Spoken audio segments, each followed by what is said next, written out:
Bonjour tout le monde. Alors dans cette vidéo-là, on va corriger un exercice qui est normalement proposé dans un examen dans le cadre du module de la thermodynamique. Donc on passe directement à lire l'énoncé. Alors on fait subir à une mole. Voilà, donc ici dans cet exercice, on va travailler avec une seule mole, c'est-à-dire 1 est égal à 1, de gaz parfait, les transformations réversibles suivantes. Donc ici, on va focaliser notre attention sur les transformations réversibles. Alors, premièrement, nous avons A représente l'état 1 vers l'état 2. Alors, sa transformation, normalement, c'est une transformation à compression adiabatique. B, c'est l'état 2 vers l'état 3. Nous avons dilatation isobare. Et C, nous avons l'état 1 vers l'état 2. Nous avons détente adiabatique. Et D, c'est l'état 1 vers l'état 2. Nous avons refroidissement isochore. Alors, on définit que le paramètre ou bien le coefficient A représente le rapport entre le volume V1 et le volume V2. Par contre, le paramètre B désigne le rapport entre V4 et V3. Alors, normalement, dans cet examen, ils ont proposé 5 questions. Alors, premièrement, représenter sommairement le cycle sur un diagramme de Clapeyron. Deuxième question, donner les différentes expressions, ou bien les expressions de la pression, du volume et de la température des états 2, 3 et 4 en fonction de P1, V1, T1, A et B. Et bien sûr, on va calculer numériquement ces valeurs.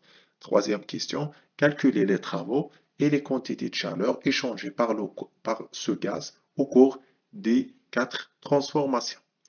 Que se passe-t-il si nous avons A est égal à B? Quatrième question, calculer le rendement de ce cycle et comparer au rendement du cycle de Carnot en fonctionnant entre T1 et T3. Cinquièmement, calculer la variation d'entropie pour chaque transformation ou déduire cette variation pour tout le cycle. Alors, comme des données bien sûr numériques, alors nous avons R, ce que l'on appelle, c'est la constante du gaz parfait est égale à 8,314 joules par Kelvin par mol. P1 est égal à 1 bar. A, le paramètre A, bien sûr, c'est le rapport entre les volumes et par conséquent, juste A représente une valeur, son unité. Donc ici, nous avons A est égal à 9. De la même, B est égal à 3 et gamma est égal à 1,4. Alors, on commence tout d'abord par présenter sommairement le cycle sur un diagramme de Clapeyron. Donc, avant de répondre sur cette question-là, alors tout d'abord, qu'est-ce que c'est qu'une compression adiabatique? Ou bien une transformation adiabatique, c'est une transformation où nous avons Q, il n'y a pas normalement l'échange de chaleur entre le système thermodynamique et le milieu extérieur. Par conséquent, Q est égal à 0. Lorsqu'on parle sur une transformation isobare, c'est une transformation effectuée avec une pression constante. C'est-à-dire ici que P2 est égal à P3. Alors ici, C, c'est l'état 1, l'état 2. Nous avons transformation ou bien détente adiabatique. Ou bien une transformation adiabatique, c'est Q est égal à 0. Toujours, nous n'avons pas l'échange de chaleur entre le système thermodynamique et le milieu extérieur. Et dernièrement, l'état 1, l'état 2, refroidissement isochore. Lorsqu'on parle sur une transformation isochore, c'est une transformation normalement effectuée à volume constant. Cela montre que V1 est égal à V2. Et ici, nous avons P2 est égal à P3. Alors, on commence maintenant par répondre à cette première question. On vous demande de représenter sommairement ce cycle-là sur un diagramme de Clapeyron. Alors, tout d'abord, le cycle sur le diagramme de Clapeyron. C'est quoi le diagramme de Clapeyron? Cp, c'est la pression en fonction du volume. Et bien sûr, alors on commence. Alors, premièrement, nous avons compression adiabatique de 1 vers 2. Et bien sûr, nous avons dit que Q est égal à 0, c'est-à-dire la chaleur est égale à 0. Donc, comment on fait pour présenter cette transformation de 1 vers 2? Voilà, donc voilà, si nous avons une transformation adiabatique, bien sûr, dans le cadre où on va tracer cette transformation dans le diagramme de Clapeyron P et V.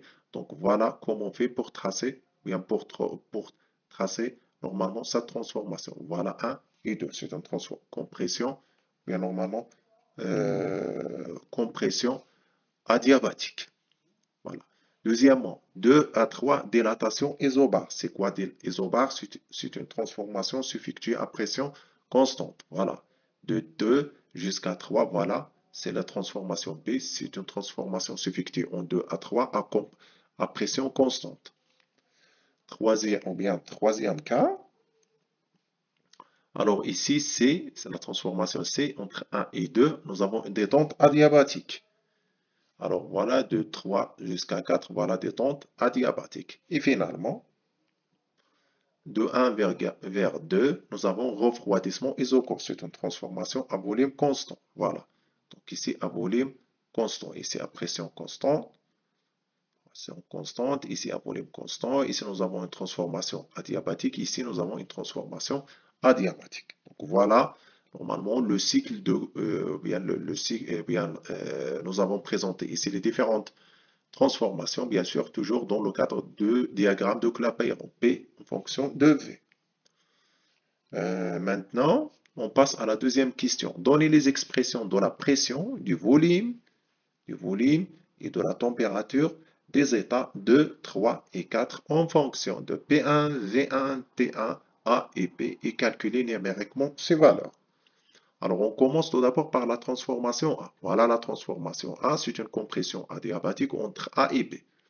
Alors, nous avons, bien sûr, d'après les données que A est égal à V1 sur V2 et B est égal à V4 sur V3. Donc, on peut déduire facilement que V2 est égal à V1 sur A. Donc, V2 est égal à V1 sur A. Voilà.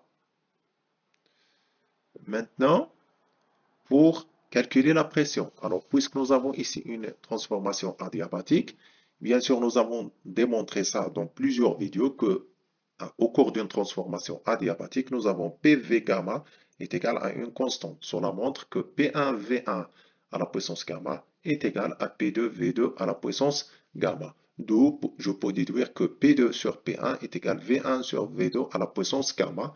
Et bien sûr, puisque normalement V1 sur V2 est égal à A, d'après normalement les données, on trouve que P2 sur P1, ce n'est rien d'autre que A à la puissance gamma. Et finalement, P2 est égal à P1 fois A à la puissance gamma. Deuxième cas, ou bien troisième situation où on veut déterminer la température. Alors, puisque ce gaz-là se comporte comme un gaz parfait, toujours on focalise notre attention sur l'équation d'un gaz parfait. PV est égal à nRT. Alors ici, puisqu'on travaille avec une seule mole, c'est-à-dire que n est égal à 1, donc ça nous donne P2 ou bien PV est égal à RT. Alors, puisque ici on va travailler dans l'état 2, donc cela montre que P2V2 est égal à RT2. Donc, finalement, on peut déduire que T2 est égal à P2V2 sur R. Et bien sûr, nous avons trouvé, bien, donc voilà R, ici on va garder R, et P2V2, voilà, donc P2V2, ici, on trouve finalement que est égal à P1V1 fois A à la puissance gamma moins 1. Bien sûr, on va remplacer ici, on va remplacer P2 par cette quantité-là, et V2 par cette quantité-là. On trouve finalement P1V1 sur R fois A à la puissance gamma moins 1. Alors, P1V1 sur R, ce n'est rien d'autre que T1 parce que RT1 est égal à P1V1. Et finalement, il nous reste T1 fois A à la puissance gamma moins 1. D'où je peux déduire que T2 est égal à T1 fois A à la puissance gamma moins 1. Alors, pour la transformation B, c'est la transformation isobare entre l'état 2 et l'état 3. Donc, tout d'abord, nous avons P2 est égal à P3. Et puisque nous avons trouvé, ou bien nous avons démontré que P2 est égal à P1 fois A à la puissance gamma, cela montre que P3 aussi est égal à P1 fois A à la puissance gamma. Alors, pour normalement le volume V3, donc V3 est égal à V4 sur P. Parce que dans l'énoncé, nous avons cette situation que P est égal à V4 sur V3. Donc, V3 est égal à V4 sur B et V4 ici est égal à V1. Pourquoi? Parce que 4 à 1, nous avons une transformation isochore. C'est une transformation effectuée à volume constant. Donc, je peux déduire que V3 est égal à V4 sur B est égal à V1 sur B. Alors, pour la température T3, nous avons T3 est égal P3 sur V3 sur R, parce que P3 V3 est égal R T3. Alors, P3 V3, donc P3 V3, normalement P3 est égal P1 fois A à la puissance gamma. V3 est égal V1 sur B. Donc, on peut déduire, et bien sûr, d'après la donnée que A est égal V1 sur V2, on peut déduire que T3 est égal A à la puissance gamma sur B fois T1, ce qui montre que T3 est égal A à la puissance gamma sur B fois T1. Dernièrement, la transformation C, c'est une transformation adiabatique entre 3 et 4. Voilà, transformation C. Alors, nous avons tout d'abord que V1 est égal V4. Pourquoi? Parce que nous avons une transformation ici isochore. Donc, V1 est égal V4. Et puisqu'entre 3 et 4, nous avons une transformation isochore, cela montre que P3 V3 à la puissance gamma est égal P4 V4 à la puissance gamma. D'où je peux déduire que P4, c'est P3 fois V3 sur P sur V4 à la puissance gamma. Et bien sûr, donc on va remplacer donc P3, voilà. Donc P3 c'est P1 fois A à la puissance gamma. V3 sur V4 c'est 1 sur P. Finalement, on trouve cette quantité-là. Alors pour la température, toujours nous avons T4 est égal P4 sur fois V4 sur R. Alors on va remplacer P4 et V4 par des expressions que nous avons démontrées ici. On trouve finalement que T4 est égal A sur P à la puissance gamma fois T1. Ce qui montre que T4 est égal T1 fois A sur P à la puissance gamma. Alors comme application numérique, alors nous avons V1 est égal RT1 sur P1. Donc R, c'est la constante du gaz parfait, est égale 8,314. Et T1, bien sûr, alors T1, P1, ce sont normalement des données. Voilà, P1, donc voilà P1, c'est 1 bar. Donc voilà P1, c'est 1 bar. Et bien sûr, nous avons A est égal 9, B est égal à 3, gamma est égal à 1,4. Donc, on trouve finalement que PA est égal à 1 atmosphère normalement 10 à la puissance 5 pascal. On trouve cette quantité-là, 24,94 fois 10 à la puissance moins 3 mètres cubes. Et bien sûr, 10 à la puissance moins 3 mètres cubes, c'est litre, c'est 1 litre. De même, pour V2, bien sûr, pour V2 est égal 2,77 litres. Pourquoi? Parce que nous avons A est égal V1 sur V2 et A c'est une donnée. Donc on peut déduire facilement que V2 est égal à cette quantité-là. V3, donc voilà, V3 est égal, normalement c'est V4 sur B, c'est V1 sur B. Donc on trouve finalement 8,314 litres. V4, donc voilà, on peut déduire ici V4 est égal à 24,94 litres. Alors pour Pi2, c'est P1 fois A à la puissance gamma. Bien sûr, par une application numérique, on trouve à peu près de 21,77 bar. P3, la même chose. Donc voilà, P3, c'est P1 fois A à la puissance gamma. On trouve 21,77 bar. Et P3, voilà.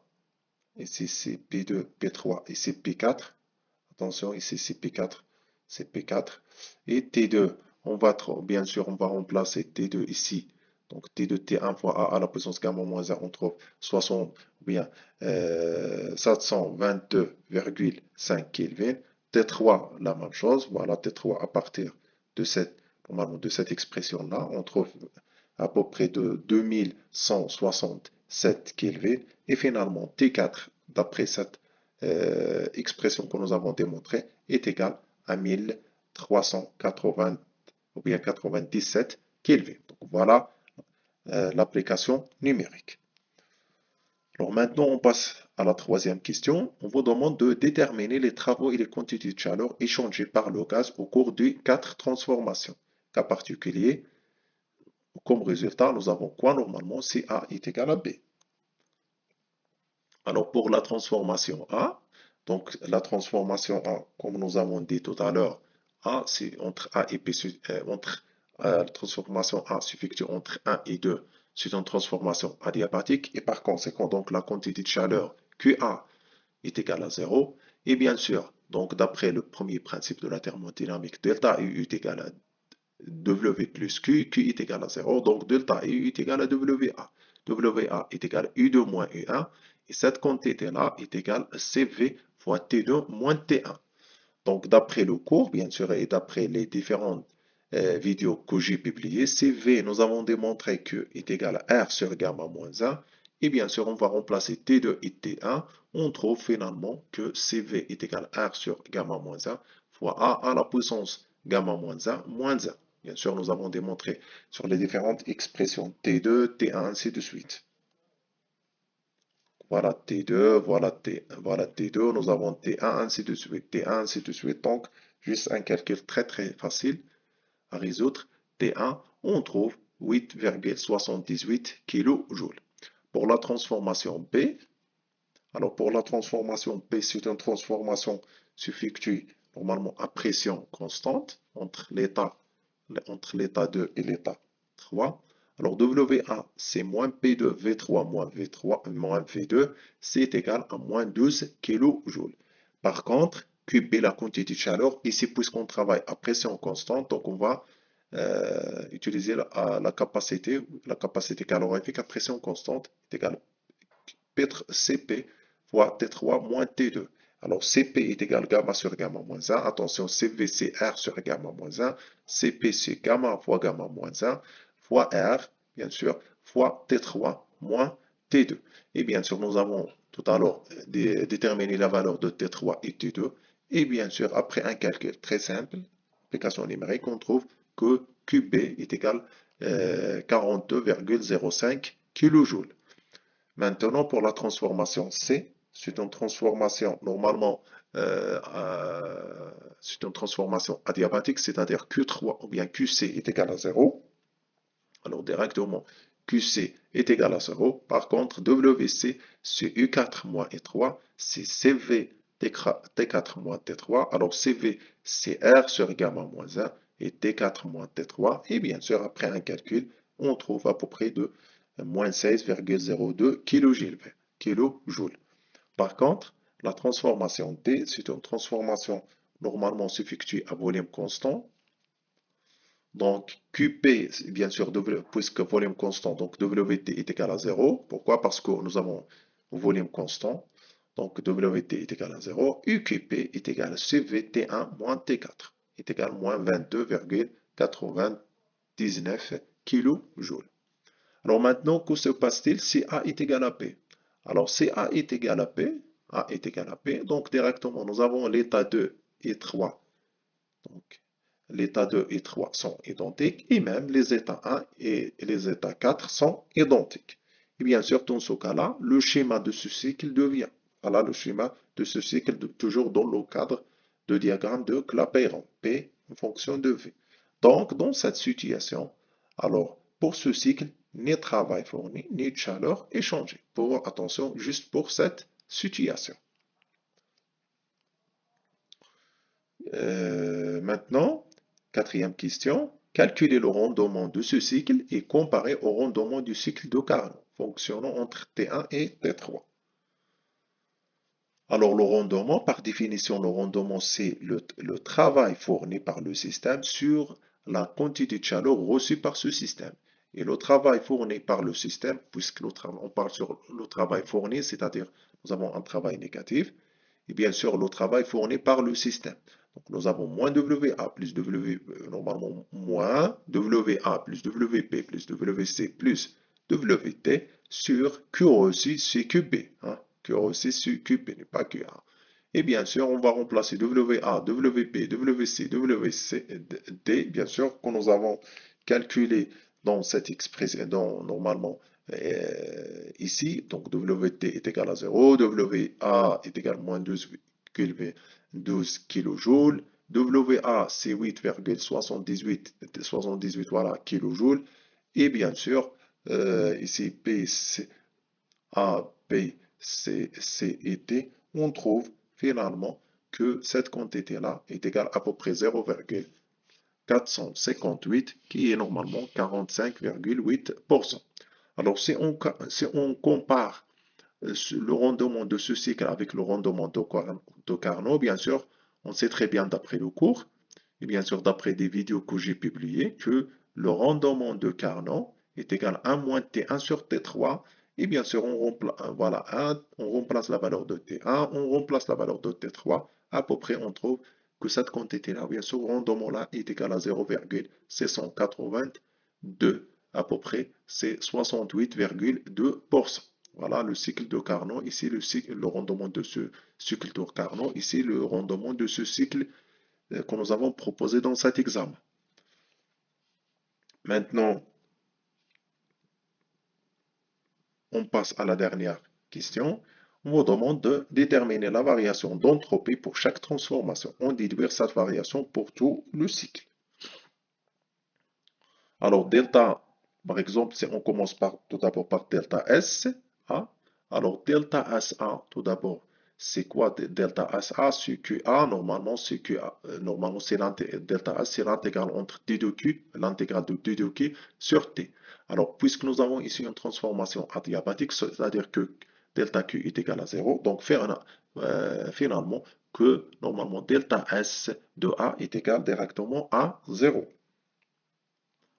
Donc voilà, delta S A est égal à 0. De la même manière, pour la transformation 3 et 4, c'est une transformation adiabatique. Et par conséquent, donc delta C est égal à l'intégrale de D de Q sur T. Alors ici, D de Q est égal à 0. Par conséquent, delta C est égal à 0. Voilà. Donc, dans cette situation, que delta SC est égal à delta SA est égal à 0. Maintenant, qu'est-ce qu'il nous reste? Delta B, delta SB et delta SD. Donc, delta SB est égal à l'intégrale D de Q sur T.